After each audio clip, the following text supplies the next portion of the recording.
Asante sana Bwana Spika. Kwa majina naitwa Komando Yesu. Komanda nyuma kidogo.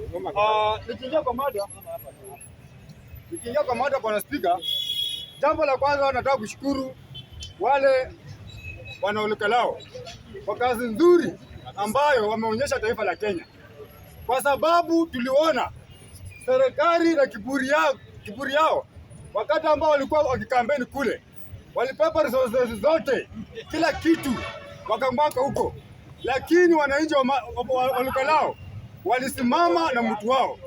Mimi nataka kuambia wale watu serikali ya kupelekana pesa ya uongo.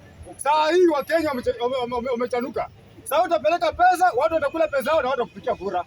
So saa hizi mimi nataka kuambia hivi, William Ruto na grupu yako, saa hii wewe mwenyewe umejionea kile kitu imefanyika pale jana. Kwa sababu mimi nilikuwa hapa jana nikasema hii kura yenye naenda kupiga Olkalao, watu wa TCP watachukua. Watu walinipinga hapa. Walinipinga sana. Na nikasema hivi, Sunday Argentina itapewa kikombe. Watanipinga tena. So mimi nakuwa kama nabii. Kabisa. Nitabiri mapema.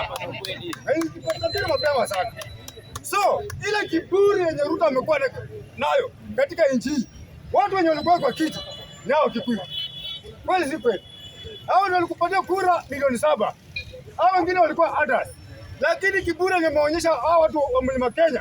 Ndio unaona hii kiburi ndio pia wanakuonyesha. Kwa sababu angalia mtu wako Simon, anaitwa Samuel Mchina, alipata kura 5,000 peke yake. 5,000 na wamekampeinia bilioni 15. Huyu jamaa mwingine anaitwa ODCP anapata kura 35,000. Yaani watu wamechoka na chama ya wheelbarrow. Watu wamechoka na ugongo na propaganda zako. Point number 2. Nimesikia jamaa anakuja hapa anasema ati wao sijui ati Gachagua amesema ati akotikia kura ngapi ati atachukua kidogo atungane. Mimi nasema yuko sawa. Kwa sababu sisi agenda yetu hata kama ni mendo tutapea kura. Agenda ya watu wa one term ni kupeleka Ruto nyumbani. Hiyo tu. Huyu mtu aende nyumbani akawa anaongelea mambo yake kwa sababu yuko. Kwa sababu sisi wenye tunajua uchungu wenye tutapitia. Mtu mwenye anatembea hapa kiimba one term ni mtu mwenye amefail. Ukiona kama anakuambia ati Ruto ni two term, huyo mtu ana agenda kwake, atafanya maendeleo. Mbunge mwenye anaimba two term, hakuna maendeleo yanamfanyia wananchi. Ndio naona watu ni failure pamoja na Ruto wanaenda nyumbani. So msikuje kudanganya hapa. Sasa mnaangalia vile Wakenya wamechanuka. Hii kura inakuja ya 2027.